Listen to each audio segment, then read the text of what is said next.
And there's coming a day, and you're right, where they're not going to go with the redcoats anymore to the stinking, filthy prison. You're right. They're the type of folks that hid in the woods when the Nazis took over Poland and set up the same checkpoints and IDs to have jobs and all of it. You're right. They're people pushed over the edge. And it goes on. Anti-government extremists opposed to taxes and regulations pose a growing threat to local law enforcement in the United States, the FBI warned Monday. Of course, what did the New York Times come out with? The American people are taking their towns and cities back. They believe in Agenda 21, UN rules. Well, the UN, it is a UN global treaty, and we are increasing your power prices and taking your property and not letting you build a barn on your own land, and and they are banning the light bulbs and saying what type of toilet you can have and all this. But you know what? It says, oh, they don't like the new environmental regulations. Yeah, I see newscasts every couple of days where they're coming to people in Michigan and everywhere else and saying, oh, we're going to put a tax and a meter on your well now. Well, my grandfather dug that well. We just water the garden with it. It's an old hand-dug 200-foot well. Well, it's a felony if you don't let us put this on it. And we're going to tax you, and you got to send in a test every month that it's safe for you to drink. You see, everything Stalin did to the Ukraine, we're going under it. You think you're going to get a gas pipeline or an oil pipeline from Canada? It's going to China. You think you're going to get a coal power plant? It's getting shut down. You think you're going to have a business? They're going to pay major corporations to copy your business and move it to Mexico or China. The name of the game is destroy us. And publicly, the federal government funds Al-Qaeda, the underwear bombers, the shoe bombers, protects Major Hassan, puts Al-Qaeda in Syria, puts Al-Qaeda and the Muslim Brotherhood in Egypt, puts total Al-Qaeda in control of Libya, and then waves their finger at us and says, give your rights up, Al-Qaeda's going to hit. I've interviewed the head of the U.S. Embassy when they were ordered to let Mohammed Atta and others into the United States when they were flagged as top terrorists. And the CIA called their boss and said, you stop that hold, you let them in. That terror designation is a cover for our deep agents. They were taking part in drills. They were set up. And it turns out they were trained at U.S. bases. The head of the Defense Language School, Colonel Butler, went public and said, these men, well, at least 4 of them, trained in my class in high-level spy training. Something's going on, he said. The government did this. You bet your bottom dollar they did. Let me say that again. The hijackers trained in U.S. spy bases. And you'd say, well, people go public. They did go public.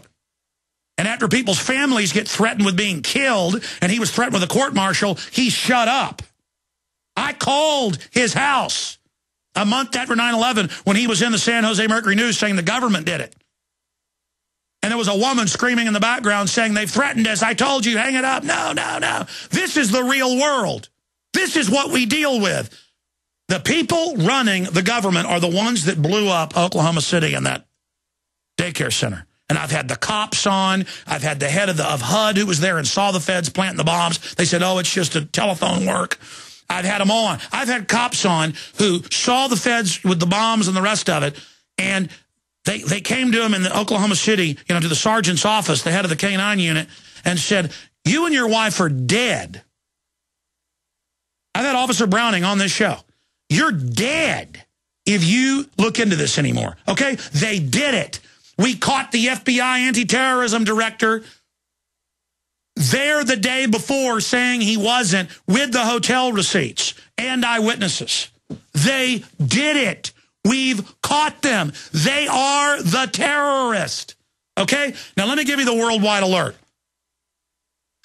As this article goes on, these extremists, sometimes known as sovereign citizens who know you're the terrorist, believe they can live outside any type of government authority. No, you live outside the Bill of Rights and Constitution, so you're illegitimate. Marbury versus Madison. You are openly saying you can secretly arrest us and kill us. You are lawless criminals. Just like Hitler may have said he was the law in Germany, but I say he isn't. You may have your little 10 badges and the rest of it, but my warrant is sworn out by the Republic and by common sense and organic law and the Bill of Rights and by God Almighty. You like that? You like my badge? You know it. It's called fearlessness in your murdering face. Killers. We're going to defeat you, and you know it. I will it. And millions of others will it with me right now. And what we agree on earth together, God makes it done in heaven. I'm sick of you murdering scum. Continuing, the extremists may refuse to pay taxes, defy government environmental, you mean UN regulations, and believe the United States went bankrupt. It's on record we did. It's all in the War Powers Act. Read it. Routine encounters with police can turn violent at the drop of a hat. Yeah, you pull somebody over their family. You start talking about how you're going to take them to jail because they can't pay all their tickets because you bankrupted them. So now they say the CPS. They start calling to have the CPS come pick the kids up. Yeah, you bet people can't handle it anymore. When you send your Nazis to pick up their kids, a bunch of pot-bellied pedophiles, you bet people are sick of you. Routine encounters with police can turn violent at the drop of a hat, said Stuart MacArthur, Deputy Assistant Director in FBI's Counterterrorism Division. Gotta love that, Counterterror Division. You mean the folks that ship guns into Mexico? To blame the Second Amendment? You mean those kind of terror attacks?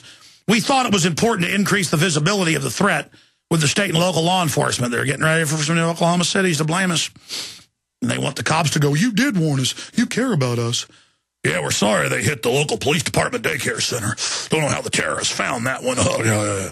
And if you're a local cop and catch them, get video, get it out that day, or they'll kill you. They killed a lot of cops and a lot of other people at OKC, and a lot from 9/11. They'll kill you in a minute. A lot of you are cowards. They call up and threaten you and your family. You'll just roll over right there. We thought it was important to increase the visibility of the threat with state and local law enforcement, he said. In May of 2002, West Memphis, Arkansas police officers were shot and killed in an argument that developed after they pulled over a sovereign citizen in traffic. That whole thing was really shady. Last year, an extremist in Texas opened fire on a police officer during a traffic stop. The officer was not hit. Legal convictions of such extremists, mostly for white-collar crimes as fraud, that means actually suing the criminals back, have increased, and it just goes on. And they're going on to say, get ready for it to happen. Now, let me give you the worldwide terror alert. This is a maximum alert. Okay, a lot of data goes into this, a lot of data points. But I can see them gearing up for the new war, all of it, and they're going to want to clamp down on free speech and the rest of it. They know we're getting close to them. InfoWars issues emergency terror alert. Threat of false flag event has never been greater, given the fact that the U.S. and Israel are both yearning for a casus belli to launch an attack on Iran, added to recent history where a staged provocation was considered, and in addition to the innumerable examples of false flags overseen by the Obama administration alone, the threat of staged terror has never been greater. Unlike the plethora of fake terror alerts that former Homeland Security Director Tom Ridge admitted were issued for political propaganda, this one is very serious indeed. And I'm giving you specific threats. U.S. intelligence officials, that's the people doing it, last week upped the rhetoric against Iran during congressional testimony by claiming that Tehran is preparing to launch reprisal attacks inside the United States. And they also separately in the Brookings Institution and others said that they would stage a provocation. Like we don't read that, like we're idiots. Director of National Intelligence James R. Clapper Jr. cited the alleged Iranian plot to assassinate a Saudi ambassador on U.S. soil as a sign that some Iranian officials, probably including Supreme Leader, have changed their calculus and are now willing to conduct an attack in the United States in response to real or perceived U.S. actions that threaten the regime. Is that why they've laid there even in the region and taken the attacks inside their country? As we documented at the time, according to U.S.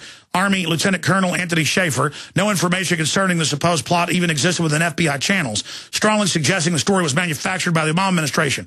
The New York Times also reported that dubious nature of the plot caused a wave of puzzlement and skepticism from some foreign leaders and outside experts. Advocates of an attack on Iran have implied the U.S. could stage a provocation. We have links to them saying it. As a pretext for a military assault. In January of 2008, Dick Cheney's office considered staging an incident. We have a link to Pulitzer Prize winner writing about that, to blame on Iran warships, and U.S. ships patrolling the Strait of Hormuz were attacked. But the big threat is domestic, folks. That's what they're gearing up for. Despite this sordid history of lies that were manufactured about weapons of mass destruction, Niger Yellowcake, and dodgy dossiers to justify the invasion of Iraq in 2003, we're seeing history repeat itself as the U.S. seeks to exploit another artificial crisis as a pretext to back the Israeli attack on Iran.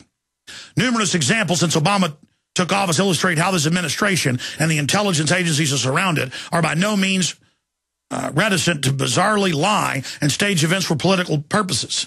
Despite the Obama administration's best efforts to characterize Operation Fast and Furious, an ATF program that sought to put U.S.-based firearms in the hands of Mexican drug smugglers, as little more than a screw-up, the most damning evidence strongly indicates that the whole operation, well, CBS News got the fact that it was, doesn't indicate, is an attempt to launch a false flag assault on the Second Amendment of the American people. Yeah, they said they'd blame it on that. Obama himself told gun control advocate Sarah Brady last year that his administration was working under the radar to sneak attack the Second Amendment just months before the Fast and Furious scandal leaked.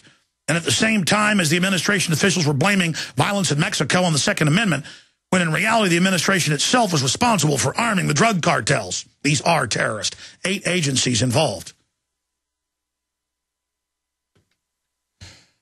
A further example of false flag attack under the current administration involves the Christmas Day underwear bomber, who was helped through security despite being on a terrorist watch list with no passport by a well-dressed Indian man on Christmas Day '09. It later emerged the State Department was ordered, this is on C-SPAN, not to revoke his visa by federal counterterrorism officials, even though the accused bomber had known terrorist ties. That's a quote. In addition to the fact that his own father had warned U.S. intelligence officials on the threat posed by him a month before the attempted attack. While the public is now being told that terrorists are about to strike on U.S. soil, the U.S. government itself has warned that al-Qaeda funded terrorists in Libya. Again, while the public is being told that terrorists are about to strike on U.S. soil, the U.S. government itself has armed and funded al-Qaeda terrorists in Libya to overthrow Gaddafi and is now backing al-Qaeda groups in Iran to carry out bombings and assassinations. Links to the government admitting all this in an effort to undermine Ahmadinejad government. The same terrorists used in Libya were also subsequently airlifted to Syria as part of an effort to depose President Bashir Assad. Now, it goes on into the domestic areas, and that's the most important part of this. I'm going to have this updated there and point out that we are issuing a real terror threat because these governments are known to have staged terror attacks. They've been known to create provocations. They are the real suspects and the ones that have motive that stand to gain. There are limitless... Look, criminal interests have taken over our government and our society. They're funding foreign terrorists to menace us so they can take our rights and staging domestic events so they can go after free speech and continue to get away with their criminal activities. It's the oldest trick in the book, and it's happening. And I'm seeing massive media hype in movies, but also in nonfiction, but it really is fiction, nightly news. Everywhere they're saying the right-wingers are getting ready to attack. And there's all these advisors to Obama, Shapiro and others saying a big terror attack, is the only thing that will save you. And now the media is saying get ready for the attack. And I've learned how to watch these people. So I want the system to know our people are everywhere. That's the only thing that's been holding it back so far, is the system knows we continue to catch them. We caught them on Fast and Furious. I reported on that 6 years ago. That's how I was able to tell you Bush was involved.